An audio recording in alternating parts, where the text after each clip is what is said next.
70 লাখ টাকার প্রোডাক্ট, মানে কোটি টাকার কাছাকাছি প্রোডাক্ট নিজে মাথায় নিয়ে নর্দমায় ফেলাই দিচ্ছে। এই বিজনেসে আমার 2 নাম্বারই কোনার কোনো অপশনই নাই। আমার শুরু থেকেই মানে এই ছিল যে আমি কখনো নকল 2 নাম্বার এগুলাতে জড়াবোই না, একদম অরিজিনাল অথেন্টিক প্রোডাক্টটা সেল করব।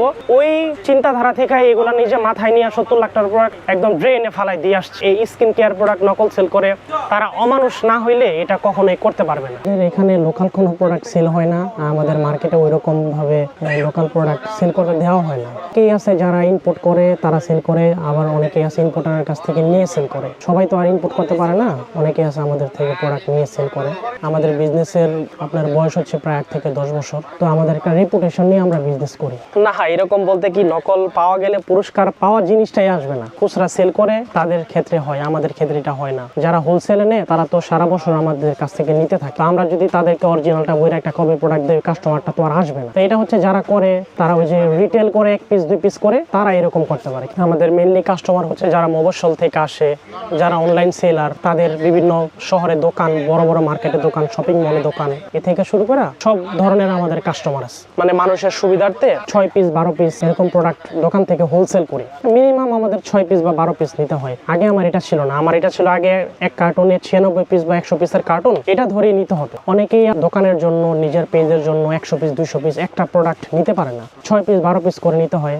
ইম্পোর্টার থেকে নিতে পারে না, ইম্পোর্টার থেকে যারা কিনে বিক্রি করে তাদের কাছ থেকে নেয়। তারা আবার কি করে, দেখা যায় 6 পিসের মধ্যে 2 পিস নকল প্রোডাক্ট ঢোকাই দিল, প্রাইসও হচ্ছে ওনাদের থেকে অনেক বেশি নেয়। সেই চিন্তা করে আমি এই উদ্যোগটা নিছি, যারা হচ্ছে হোলসেলে অথেন্টিক প্রোডাক্টটা নিতে চাই একটু রিজনেবল প্রাইসের মধ্যে। এখন অনলাইন প্ল্যাটফর্মটা বাংলাদেশে অনেক বড়, যেটা আমরা কখনো কল্পনা করি নাই। 2016-17 থেকে এই অনলাইন বিজনেসটা শুরু হয়েছে। তো তখন থেকেই আমরা অনলাইনের প্রোডাক্ট সেল করি। থাইল্যান্ডের, কোরিয়ান, ভিয়েতনামের প্রোডাক্টগুলো আমরা আনি। তখন এত বড় মার্কেট ছিল না। করোনার পর এটা এত পরিমাণে বাড়ছে, এটা আমরা কেউ কল্পনা করতে পারি। আসলে আমাদের গ্রামের মফস্বলের মেয়েরা তারা জানতো যে 2-1টা ব্র্যান্ড আছে, ওই ব্র্যান্ড পর্যন্তই মনে হয় স্কিন কেয়ার। হয়তো বা শীতের সময় একটা লোশন, গরমের সময় একটা পাউডার বা স্নো, এর মধ্যে সীমাবদ্ধ ছিল। তারা অনলাইন বের হওয়ার পর বুঝতে পারছে যে না, স্কিন কেয়ার শুধু এই 2টা না, এর বাইরে অনেক প্রোডাক্ট আছে যেগুলো স্কিনকে ভালো রাখার জন্য। সিরাম আমাদের যে এগুলো সেল করে, এটা হচ্ছে স্কিনের খাদ্য, সুথিং জেল, ফেস ওয়াশ, তারপর আরো বিভিন্ন আইটেম আছে। বাংলাদেশের মেয়েরা আলহামদুলিল্লাহ তারা বোঝে যে স্কিনের ব্যাপারে কোনো রিস্ক নেওয়া যাবে না। মেয়েরা কিন্তু চায় আমি একটু ফর্সা থাকি, আমি একটু সুন্দর থাকি, আমার স্কিনটা একটু হেলদি থাকুক। তো এটার জন্য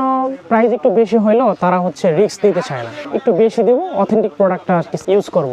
এখনকার বাংলাদেশের মেয়েরা প্রয়োজনে একবেলা একটু খাবার কম খাবে, তারপরে হচ্ছে সে ভালো একটা স্কিন কেয়ার করবে। অনেকেই বলে যে হচ্ছে তার ওয়াইফের স্কিন কেয়ারের প্রোডাক্ট কিনতে কিনতে নাকি মানে ফাঁকা হয়ে যায়। বিলাসিতা না, এগুলো এখন নিত্য প্রয়োজনীয়। যেমন আমাদের খাবার খাইতে হয়, ধরনের প্রোডাক্টগুলো হচ্ছে স্কিনের খাবার, তাকে তো আপনার সেই খাবারটা দিতে হবে। 50,000 টাকা দিয়ে আমার স্টার্টিং হয়েছে। বিজনেস শুরু করার পর মোটামুটি 2-3 বছর করলাম। কিছু টাকা যখন আমার ক্যাশ হইলো, করোনার সবকিছু বন্ধ হয়ে গেল, এর মধ্যে আমি প্রায় 50 থেকে 60 লাখ টাকা আমার লস হয়ে গেল। অনেক প্রোডাক্ট আছে আমি সেল করতে পারিনি, ওগুলো ফালাই দিতে হয়েছে। অনেকের মেয়াদ শেষ হয়ে গেছে, ওগুলার বাজার নাই। একটা মানুষ টাকা দিয়ে নিবে, যদি ইউজ না করতে পারে তার স্কিনের ক্ষতি হয়। তাদের যে একটা মনের হাক, তাদের যে একটা বরদোয়া, এটাতে আমি ধ্বংস হয়ে যাব। তো এটা চিন্তা করে আমি প্রোডাক্টগুলো কি করছি, নিজে মাথায় করে নিয়ে ড্রেনে ফেলাই দিয়ে আসি। তারপর থেকে হচ্ছে আমি যখন ঘুরে দাঁড়ানোর পর আমার মাথায় একটা চিন্তা আসলো, যারা এই বিজনেসটা শুরু করতে চায়, তার পুঁজি নাই বা রিস্ক নিতে চায় না, কিন্তু অথেন্টিক প্রোডাক্টটাই চায়, বাইরের প্রোডাক্টটাই চায়। তো ওই চিন্তা থেকে আর কি আমার এই হোলসেলটা করা, একদম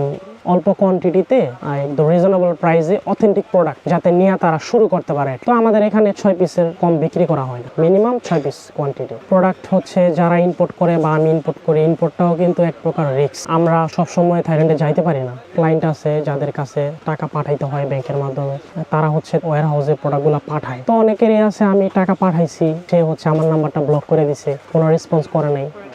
অনেক সময় 2-3 লাখ টাকা চলেও গেছে। যারা আসলে ব্যবসায়িক মাইন্ডের, যে আমি বিজনেস করব, বিজনেসম্যান কখনো কারো টাকা মারে না। যারা টাকা মারে তারা হচ্ছে ফ্রড। ধরেন প্রোডাক্টের ভিডিও করছে, অরিজিনাল একটা প্রোডাক্ট দেখাই ভিডিও করছে, কিন্তু আপনাকে দিয়ে দিবে নকলটা। যারা হচ্ছে নতুন পারচেস করতে চান, যারা বিজনেস করতে চান, আমি মনে করি তারা সরাসরি ইম্পোর্টারের সাথে যোগাযোগ করে তাদের প্রতিষ্ঠানে আসেন, প্রোডাক্টগুলো একদম সরজমিনে এসে দেখেন, তারপরে আপনারা প্রোডাক্টগুলো পারচেস করেন। মেইন দুবাই, থাইল্যান্ড, কোরিয়া আর ভিয়েতনাম, এই প্রোডাক্টগুলোই আমার বেশি। এখান থেকে আমি সরাসরি সোর্সিং করি।